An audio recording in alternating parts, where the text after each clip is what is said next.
오늘 시간에는 새 믿음 그 9번째 시간으로 거듭남이라는 제목을 가지고 본문 말씀이 요한복음 3장 3절 말씀을 통해서 하나님께서 저와 여러분께 주신 말씀 함께 나누도록 하겠습니다. 계속해서 우리는 새 믿음 시리즈를 살펴보고 있습니다. 새 믿음은 우리가 옛 믿음, 헌 믿음 같이 굳어진 믿음이 아니라 살아 역사하시는 생명의 믿음인 것입니다. 그 새 믿음으로 우리가 돌아가야 된다, 우리가 살펴보고 있는 중입니다. 그래서 지난 시간까지는 우리가 이 새 믿음을 가졌던 성경의 인물들에 대해서 하나하나 살펴보았습니다. 이제는 새 믿음이 정말 어떤 믿음인가 하나하나 그 면모를 살펴보도록 하겠습니다. 한국에서 교도소 사역을 했던 박효진 장로님이라는 분이 계십니다. 그분이 간증하는 이야기를 들은 적이 있는데요. 그분은 특별히 교도소에서 사형수들이 어떻게 사형을 당하는가 그것을 지켜봤던 분으로서 어떤 한 분은 불교에 아주 깊이 심취해서 정말로 사람들이 다 이 사람은 정말 도를 닦은 사람이고 너무나 그렇게 점잖을 수가 없는 이런 사람이었는데 이 사람 사형장에 끌려오는데 질질 끌려오는 것입니다. 가기 싫어가지고 죽기 싫어가지고 그러면서 이제는 악에 맞춰서 고래고래 소리를 지르고 욕을 하고 그런 쌍욕을 할 수가 없다는 거예요. 그렇게 하면서 악에 받쳐서 그렇게 사형을 당했다는 것입니다. 반면에 지존파 옛날 들어보셨죠? 아주 악랄한 지존파의 한 청년은 예수님을 간 믿은 거예요. 그런데 걸어오는데 얼마나 보무도 당당하게 걸어오면서 찬송을 하면서 기쁜 마음으로 와서 고백을 하는데 제가 정말로 큰 죄인입니다.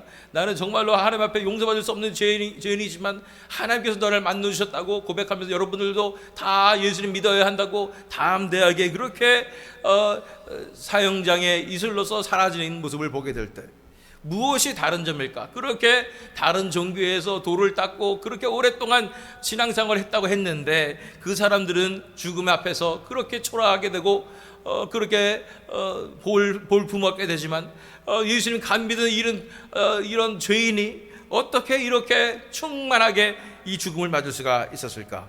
근본적인 차이가 있는 것입니다. 우리가 믿는 이 신앙이 다른 종교랑 비슷하다고 생각하시면 안 됩니다. 전혀 다릅니다. 그 근본적인 차이가 무엇이겠습니까? 그것은 바로 예수를 믿는 사람에게는 진정한 새 생명이 있는 것입니다. 그것은 우리 인간이 가지고 있었던 본성과 전혀 다른 새로운 하나님의 생명의 역사가 일어난다는 것입니다. 그것을 우리는 거듭남이라고 부르며 이 거듭남의 역사가 어떻게 우리 삶 가운데 일어날 수 있는지 본문 말씀 통해서 우리가 함께 살펴보는 시간 갖도록 하겠습니다. 우리 요한복음 3장 1절과 2절 말씀을 읽겠습니다. 그런데 바리새인 중에 니고데모라 하는 사람이 있으니 유대인의 지도자라. 그가 밤에 예수께 와서 이르되 랍비여 우리가 당신은 하나님께로부터 오신 선생인 줄 아나이다. 하나님이 함께 하시지 아니하시면 당신이 행하시는 이 표적을 아무도 할 수 없음이니이다. 이 바리새인 중에 니고데모라 하는 관원이 있었던 것입니다. 이 사람은 유력한 지도자 중에 한 명으로서 바리새인들은 당연히 예수님을 거절해야 되고 미워해야 하는데 예수님으로부터 뭔가를 본 것입니다. 무엇을 봤을까요?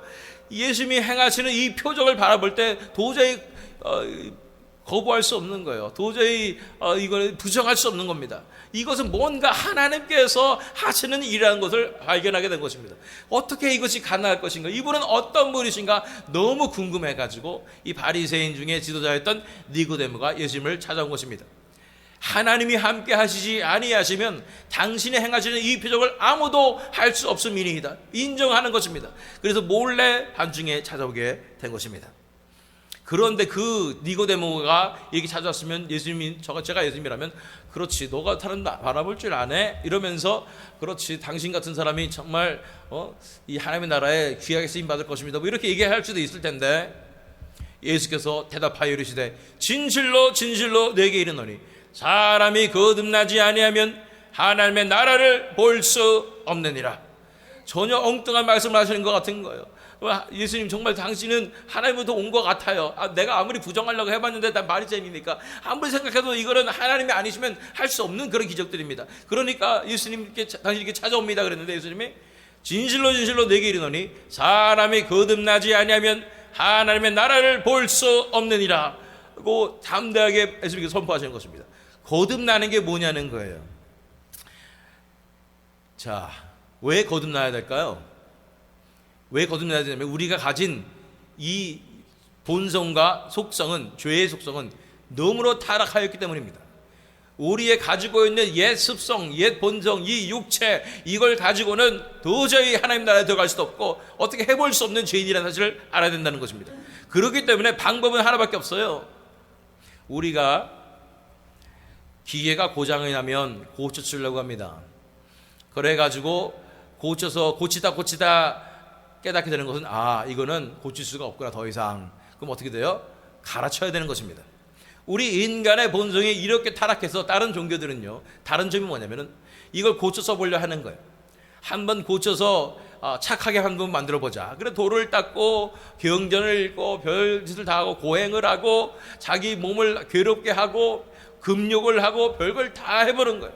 그래서 내 인생을 좀 고쳐보자 노력을 하는 것입니다. 그런데 하나님께서 말씀하시는 것입니다. 네 인생은 너무 고장나서 도저히 고쳐 쓸 수가 없다. 완전 망가졌다 라고 말씀하시는 것입니다. 하나님께서 내리시는 판단이 이런 거예요. 우리 인간의 인생에 있어서 하나님께서 판단하시는 것은 네 인생은 완전 고장났다는 것입니다. 도저히 더 이상 고쳐 쓸 수가 없다고 말씀하시는 것입니다. 그런 말씀을 들으시면 여러분 기분이 어떠실지 모르겠어요. 내 인생은 너무 고장나서 고쳐 쓸 수가 없다. 그 정도로 내 인생은 완전히 타락해버렸다. 그것이 성경에서 말씀하시는 것이라는 것입니다. 자, 로마서 7장 18절로 19절 말씀, 사도 바울이 고백하는 것입니다. 내 속 곧 내 육신에 선한 것이 거하지 아니하는 줄을 아노니 원함은 내게 있으나 선을 행하는 것은 없노라. 내가 원하는 바 선은 행하지 아니하고 도리어 원하지 아니하는 바 악을 행하는도다. 내 속에 선한 것이 하나도 거하지 않는다는 거예요. 완전히 고장났다는 거예요. 고쳐 쓸 수 없을 정도로 완전히 고장났다는 거예요. 이것을 신학적인 용어로 말하면 전적 타락, 전적 부패라고 칼빈의 5대 강조 중에 첫 번째가 바로 이것입니다. 우리 장로교는 칼빈의 제자들 아니겠습니까? 우리가 전적으로 타락하여서 도저히 고쳐 쓸 수가 없는 죄인들이다 하고 말씀하는 것입니다. 이거를 고쳐 써보려고 계속 씻어보려고 노력하고 돌을 닦아보려고 노력하고 아무리 해봤자 아무런 소용이 없는 것입니다. 다른 종교가 다 왜 안 통하느냐? 죽음 앞에서 그렇게 의연하지 못하고 그렇게 비참해지느냐? 왜냐하면 도저히 우리 인생은 고쳐서 쓸 수 없는 정도로 타락했기 때문인 것입니다. 우리 옆에 분들을 도와주시기 위해서 한번 옆에 분들한테 이렇게 말씀해 주셨으면 좋겠습니다.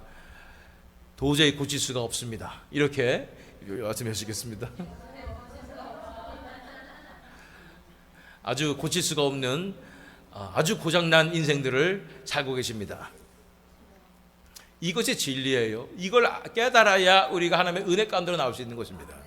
이것이 아니면, 이것을 깨닫지 못하면 아무리 신앙생활해도 소용이 없어요. 자꾸만 내가 뭔가 해보려 하는 거예요. 열심히 뭔가 선을 해보려고 하는 거예요. 교회생활도 내 힘으로 열심히 해보려 하는 거예요. 아무런 소용이 없어요. 고쳐서 쓸 수가 없습니다. 로마서 8장으로 가서 7절과 8절 말씀 읽겠습니다. 육신의 생각은 하나님과 원수가 되나니 이는 하나님의 법에 굴복하지 아니할 뿐 아니라 할 수도 없습니다. 육신에 있는 자들은 하나님을 기쁘시게 할 수 없느니라. 우리가 가진 이 육신의 생각들, 우리 가지고 있는 우리 본성은 하나님과 어떻게 된다고요? 원수가 되나니. 우리 생각과 하나님의 생각은 완전히 원수예요. 우리는 그렇게 전적으로 타락해가지고 하나님의 원수 같은 생각만 하고 있는 거예요. 하나님의 법에 굴복하지 아니할 뿐 아니라, 하나님의 말씀에 우리가 순종하지 아니할 뿐 아니라, 더 중요한 것은 할 수도 없어요. 할 수 있는 줄 알고 우리 힘으로 내가 가진 본성을 가지고 열심히 신앙생활을 하려고 노력하고 그래봤자 할 수 없다는 거예요. 정말 우리 자신에게 얘기할 필요가 있습니다. 속으로 얘기해서요, 할 수 없다고 얘기해 주시길 바랍니다. 할 수 없어, 그만해 라고 얘기해 주시길 바랍니다. 왜냐하면 아무리 노력해도 우리 할 수 없다는 거예요. 그 정도로 타락해버렸다는 거예요. 육신에 있는 자들은 하나님을 기쁘시게 할 수 없느니라.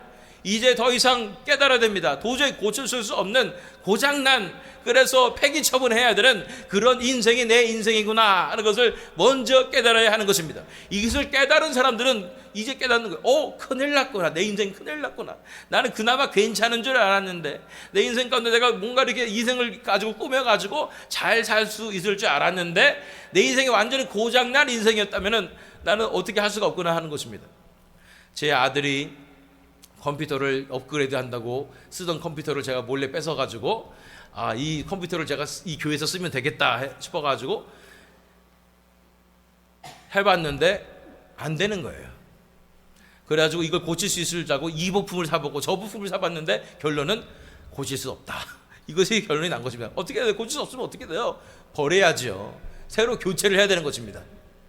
그렇습니다. 우리 인생도 아무리 내 인생의 희망을 가지고 노력을 해봤자 안 되더라.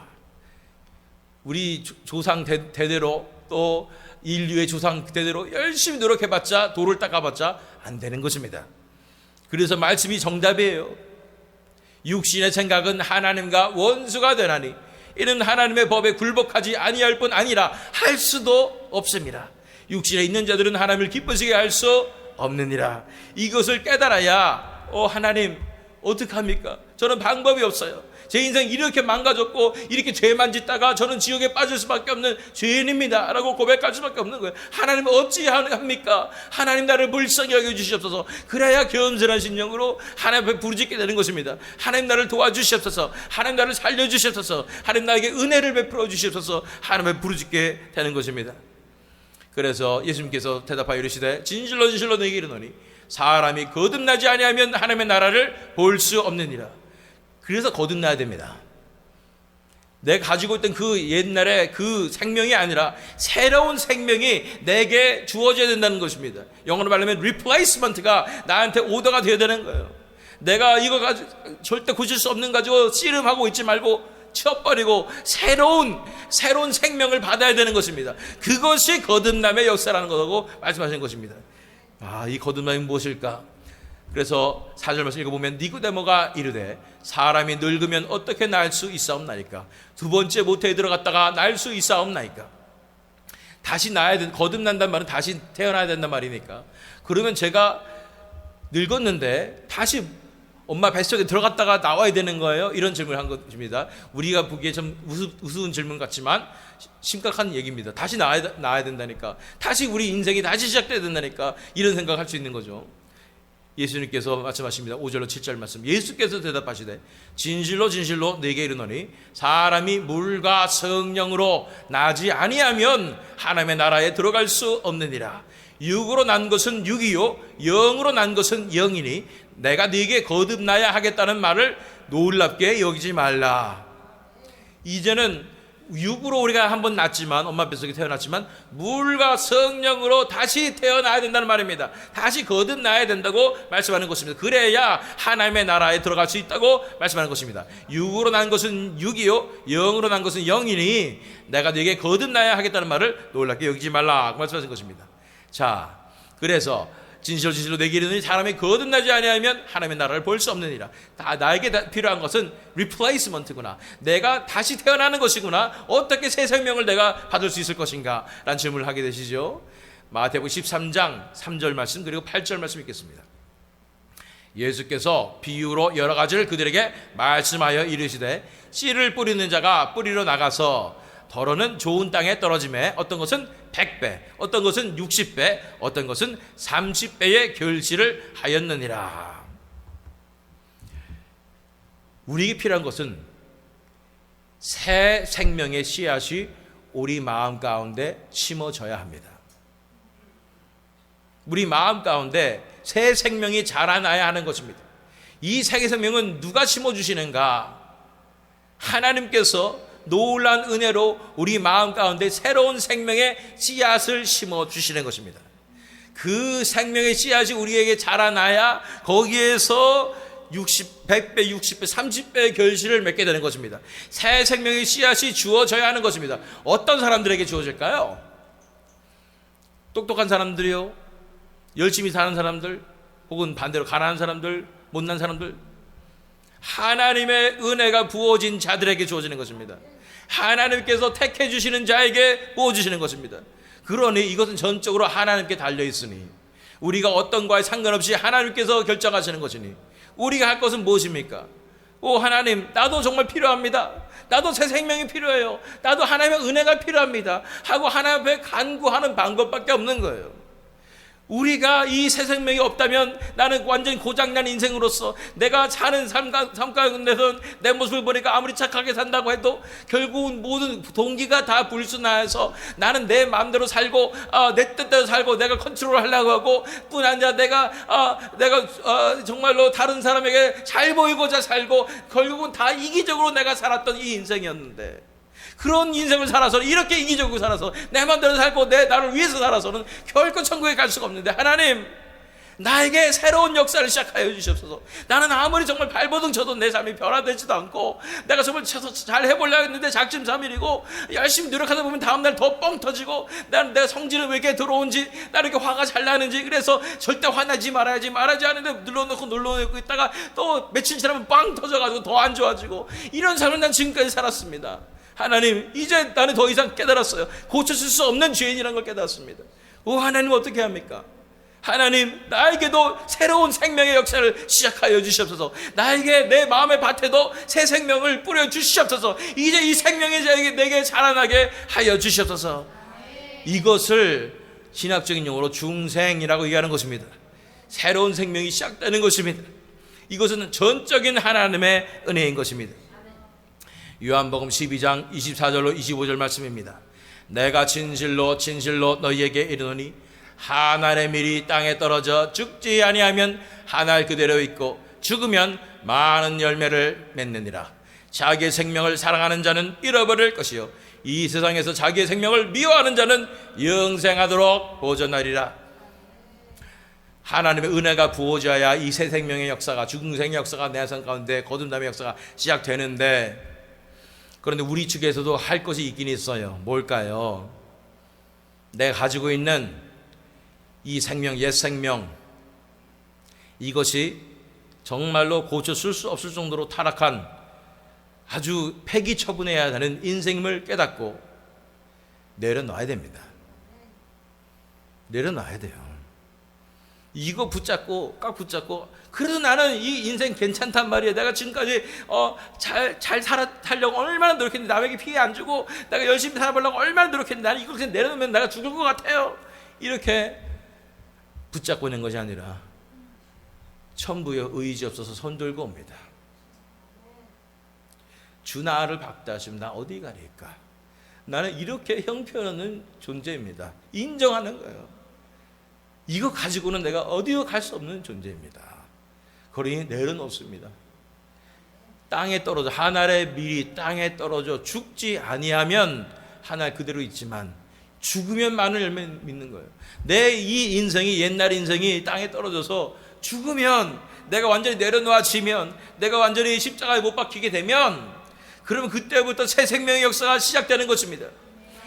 그 옛 생명이 한 알의 밀이 땅에 떨어지게 되면은 거기서 어떤 일이 발생하냐면 썩는다고 얘기하는데, 썩는 그 과정이 어떤 과정이냐면 거기서 새 생명의 조그만 씨앗이 그 씨 안에 들어있어요. 그런데 이게 썩어지게 되면은 겉에 있는 모든 내가 가지고 있었던 것을 생각했던 것은 다 거름이 되고 영양분이 되어버립니다. 죽었기 때문에. 그러면 그것을 먹고 새 생명이 자라나게 되는 것입니다. 이것이 하늘의 미랄이 자라는 과정이거든요. 먼저 내가 죽어야 새로운 생명이 시작되는 것입니다. 먼저 내가 내려놔야, 내가 내 지금까지 살아왔던 훌륭하게 생각했던 그 인생이 내려놔져야 하나님께서 나에게 주신 새 생명의 역사가 시작될 수 있는 것입니다. 제가 전에도 말씀드렸지만 원주민들이 원숭이를 잡는 법은 너무 쉽다고 하죠. 그 마당 한가운데다가 이 병 같은 거를 놓고 그 안에다가 잔뜩 원숭이가 좋아하는 음식들을 놓고 그 병을 그냥 묶어 놓으면 되는 거예요. 그러면은 원숭이가 와서 좋다고 해서 그 병 속에 손을 집어넣고 뺄라 하는데 병이 좁으니까, 입구가 좁으니까 손하고 같이 빠질 수가 없잖아요. 그러니까 못 빼고 있는 거예요. 그러면 사람들이 와서 그냥 잡아가면 된다는 거예요. 원숭이가 할 일은 그냥 붙잡고 있던 거, 내가 꼭 먹고 싶다는 이 생각을 내려놓고 손 빼고 도망가면 되는 거예요. 그런데 그걸 못 내려놓고 꽉 붙잡고 있다가 그냥 사람들한테 사냥을 당하고 있는 것입니다. 아마존에 가니까 이 원주민들은요, 저 원숭이를 보면 입맛을 다시더라고요. 원숭이 탕이 엄청 거기 좋다고 그러는데, 그런 것처럼 잡혀 먹히는 거예요. 그렇게 우리가 이런 인생을 살고 있는 거예요. 다 이미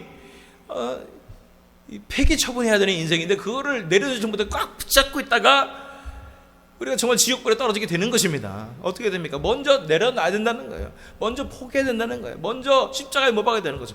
먼저 죽어야 거기서 새 생명이 시작되는 것입니다. 자기의 생명을 사랑하는 자는 잃어버릴 것이요, 이 세상에서 자기의 생명을 미워하는 자는 영생하도록 보존하리라. 내 인생이 살았던 모든 목적과 의미를 다 내려놓고 하나님 아무것도 소용이 없습니다. 하나님 나에게 새로운 생명을 주시옵소서. 간절히 부르짖어야 거기서 새 생명의 역사가 시작되는 줄 믿습니다. 그래서 사도행전 3장 19절 말씀을 읽어보면, 그러므로 너희가 회개하고 돌이켜 너희 죄 없이 함을 받으라. 이같이 하면 새롭게 되는 날이 주 앞으로부터 이를 것이요. 회개하는 건 무엇입니까? 내가 이런 도저히 고쳐줄 수 없는 죄인이라는 사실을 인정하고 하나님 앞에 잘못하였습니다 꼭 고백하는 게 회개인 것입니다. 내 인생을 완전히 다 부정하고 자기를 부인하고 자기 십자가를 지고 날 따르는 것이 내 인생을 부정하는 거예요. 내가 정말 살았던 이 내가 좋다고 했던 모든 것들 다 내려놓고 이제 하나님께 돌이킵니다. 하나님 나를 불쌍히 여겨주시고 나의 잘못하였으니 나에게 은혜를 베풀어 주시옵소서 하는 것이 바로 회개하고 돌이키는 것입니다. 그러면 하나님께도 우리를 받아주시고 이 죄를 용서해 주시는 것입니다. 예수 그리스도의 보혈로 흘리신 보혈로 우리를 덮어주시는 것입니다. 그러면 우리가 용서를 얻게 될 뿐 아니라 새로운 생명의 역사를 이제 시작하여 주시는 것입니다. 너희가 회개하고 돌이켜 너희 죄 없이 함을 받아 이같이 하면 새롭게 되는 날이 주 앞으로부터 이를 것이요, 새롭게 되는 날이 주 앞으로부터 이르는 것입니다. 새 생명의 놀라운 역사가 시작되는 줄 믿습니다. 나도 새롭게 되어 변화되는 놀라운 역사가 시작되는 줄 믿습니다. 사람이 처음부터 좋은 사람, 의인, 선인 없습니다. 다 죄인이에요. 저도 죄인이고 저는 세상에서 제일 큰 죄인이었다고 저는 분명히 자부합니다. 아니 자신합니다. 그 정도로 나는 죄인이에요. 근데 나 안에도 내게도 하나님께도 얼마나 죄인임을 깨닫게 하여 주시고, 그렇기 때문에 그 죄인임을 깨달은 나가 변화되어서 이 새 생명의 역사가 나에게 시작될 때에 나도 변할 수 있는 것입니다. 내 스스로 변할 수는 없지만 새 생명의 역사가 나한테 시작되어서 예수님께서 나를 변화시키는 놀라운 능력 가운데 나타나게 되는 것입니다. 이것이 십자가의 능력인 것입니다. 이것이 복음의 능력인 줄 믿습니다. 이런 역사가 저에게 있었다면 우리 모든 분들에게 다 있을 수 있을 줄 믿습니다. 나 같은 죄인도 구원받는다면, 나 같은 죄인도 변화된다면 여러분 같은 좋은 훌륭한 분들은 더 변화될 줄로 믿습니다. 요한 1서 5장 11절로 12절 말씀, 또 증거는 이것이니 하나님이 우리에게 영생을 주신 것과 이 생명이 그의 아들 안에 있는 그것이니라. 아들이 있는 자에게는 생명이 있고 하나님의 아들이 없는 자에게는 생명이 없느니라.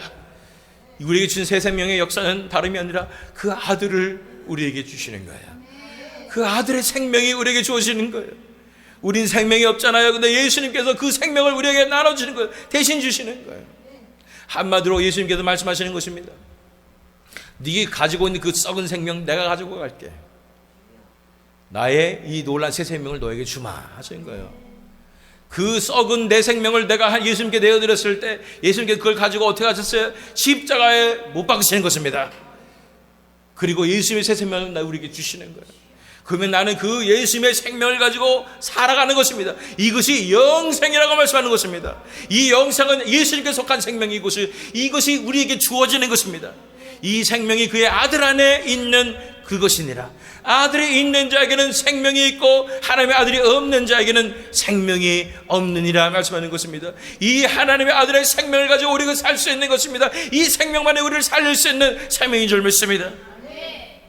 요한복음 1장 9절에서 12절 말씀, 참빛 곧 세상에 와서 각 사람에게 비추는 빛이 있었나니 그가 세상에 계셨으며 세상은 그로 말미암아 지은 바 되었으되 세상이 그를 알지 못하였고 자기 땅에 오매 자기 백성이 영접하지 아니하였으나 영접하는 자 곧 그 이름을 믿는 자들에게는 하나님의 자녀가 되는 권세를 주셨으니, 하나님께서 자기 아들을 이 세상에 보내셨습니다.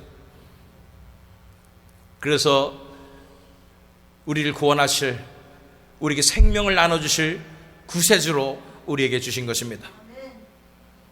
그분이 하나님의 아들임을 믿으며 그분만이 내 삶 가운데서 역사하실 것이라는 것을 믿으며, 그래서 그분 때문에 내 인생이 얼마나 초라하고 가치 없는 인생임을 깨닫고 회개함으로써 다 내려놓고 포기하고 그분의 인생을, 그분의 삶을, 그분의 생명을 구하며 나아가게 될 때 그 아들의 생명이 내게 임하여서 나에게 영생에 임하는 것입니다.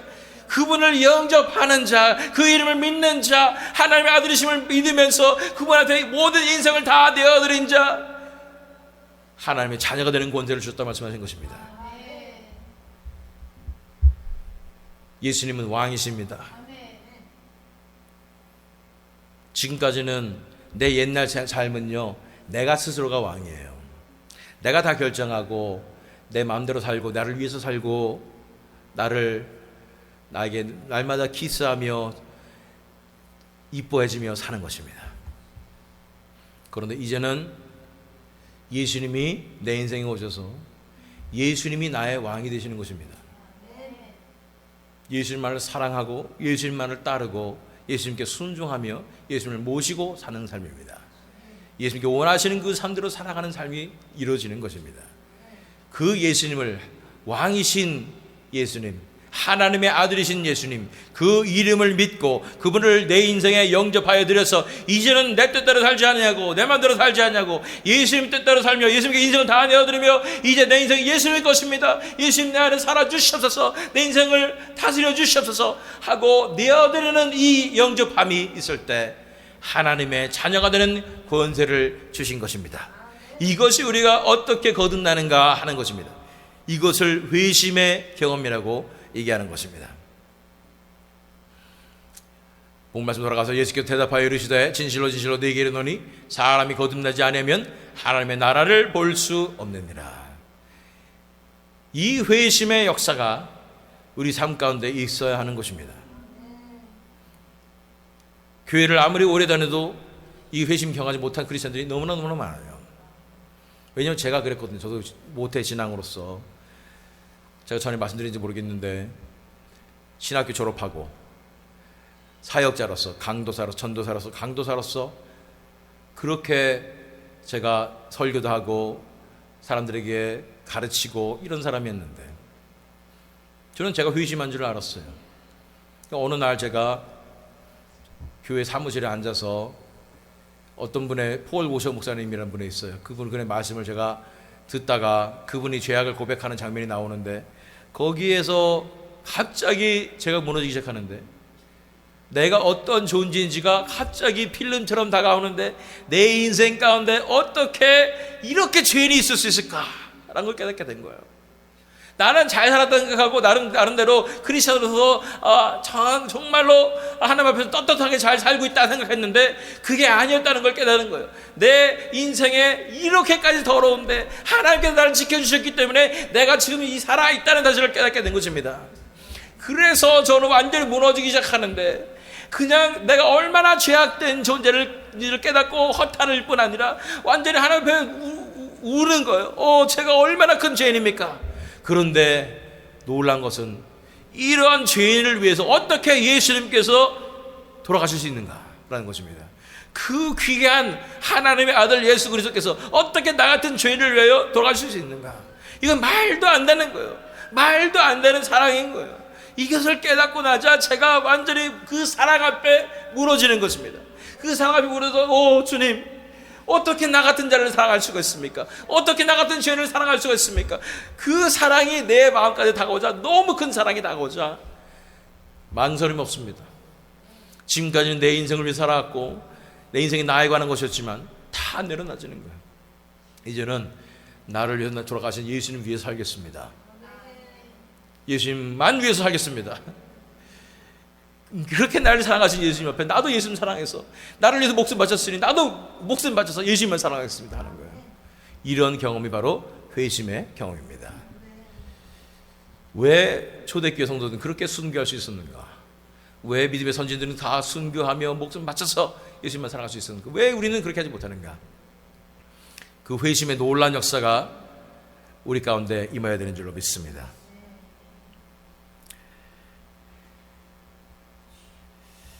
만약에 우리 삶 가운데 이러한 회심의 역사가 한 번도 없었다, 그러면 여러분들 걱정되시기도 하실 겁니다. 왜냐하면 내 삶 가운데서는 그런 경험이 없었던 것 같은데, 나는 아직도 내 인생에 소망이 있는 줄 알고 지금까지 아등바등 열심히 노력하며 살아왔는데, 그게 신앙생활인 줄 알고 살았는데, 걱정하지 마세요. 첫 번째로, 왜냐하면 사실 많은 현대의 크리스천들이 그렇게 잘못 알고 살아왔습니다. 그렇지만 하나님의 은혜가 부어져서 진짜 거듭남의 역사가 무엇인지를 이 시간 통해서 하나님께서 선포해 주시는 것입니다. 그럼 어떻게 됩니까? 우리는 이 새 생명은 하나님으로부터 심어져야 되는 것이고, 하나님의 은혜가 부어져야지 우리가 가질 수 있는 것이라면 어떻게 되겠습니까? 우리 할 수 있는 거 단 한 가지밖에 없어요. 하나님 앞에 부르짖으십시오.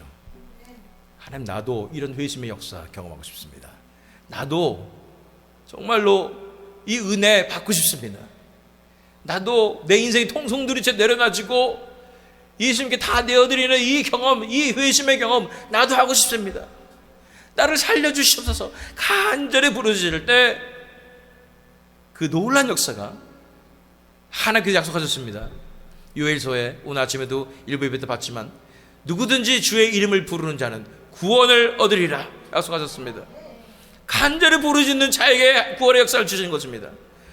믿음의 선지들의 경우를 보면 어떤 사람들은요, 이게 엄청나게 오래 걸린 사람도 있어요. 그 대표적인 인물 중에 하나가 바로 찰스 스펄전이라는 분입니다. 이게 들어보셨죠? 최고의 설교자라고 알려졌던 그 찰스 스펄전 목사님도 너무 답답한 거예요. 이 회심의 역사를 경험하고 싶은데 도저히 못 믿겠고 안 되는 거예요.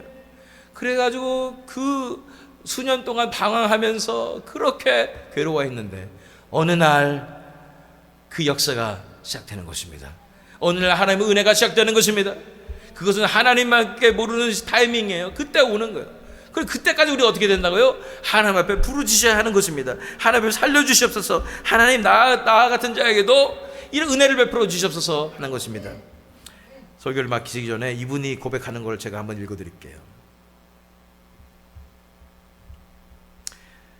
이분이 어떤 눈 오는 날 평소에 교회를 갈 수가 없어가지고 열은 교회가 딱 하는데, 거기 보니까 거기에 교회에 목사님도 못 오셔가지고 어떤 집사님이 일어나서 설교를 하고 있는데 거길 들어간 거예요.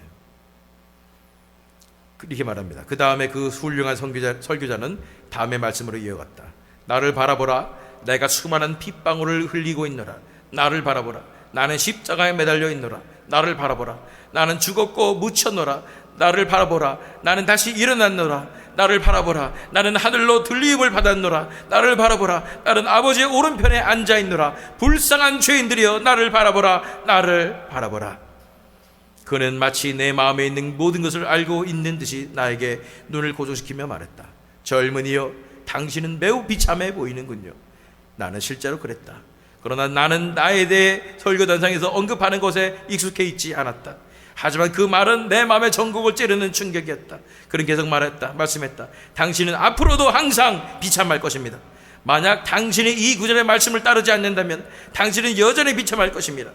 그러나 당신이 지금 바로 이 순간에 이 말씀에 복종한다면 당신은 구원을 받을 것입니다. 그리고 나서 그는 그 손을 위로 올리고서는 외쳤다. 젊은이여, 예수 그리스도를 바라보시오. 당신이 할 일은 주님을 바라보며 사는 것뿐입니다. 나는 그때에 즉시 구원을 보았다. 나는 그가 말하는 다른 것들은 알지 못했다. 왜냐하면 나는 대부분의 말씀에 주의를 기울이지 못했기 때문이다. 하지만 하나의 생각이 온통 나를 감쌌다. 나는 수십 가지의 일을 하기 위해 기다려왔지만 바라보라는 그 말씀을 들었을 때 얼마나 감미로웠는지 나는 눈이 빠져나갈 정도로 바라보았다. 그곳에서 내 구름이 겉이었다. 어둠이 물러가고 태양이 비추는 것을 나는 보았다. 그 순간 일어나서 그들 중에 가장 열정적인 사람들과 같이 그리스도의 소중한 피와 그리스도 자신만을 바라보라는 간단한 진리를 찬송하고픈 생각이 절로 났다. 그 누군가 전에 나에게 이렇게 말했었다. 주 예수를 믿으라. 그러면 내가 구원을 얻으리라. 그러나 그것은 분명히 하나님의 위대한 말씀이었음을 이제야 느낄 수 있었으며 나는 이제 이렇게 찬송할 수 있었다. 이런 놀라운 역사가 우리 모두 한 분 한 분의 삶 가운데 일어나길 축원합니다. 포기하지 마십시오. 이건 전적인 하나님의 은혜입니다. 간절한 마음으로 하나님 앞에 구할 때 하나님의 은혜가 우리에게 부어질 것입니다. 나 같은 자에게도 놀라운 회심의 역사가 시작되며 정말로 예수님의 사랑이 너무나 깊게 깨달아져서 예수님께 진짜 거짓말 아니고 말로 아니고 종교적인 표현 아니고 정말로 내 삶을 내어들어서 예수님과의 그 엄청난 친밀한 관계로 나갈 수 있는 우리 모두가 될 수 있을 줄 믿습니다. 이러한 놀라운 경험하시는 저와 여러분 되시기를, 또한 이 세미든 장로교회 되기를 예수 그리스도 이름으로 축원합니다.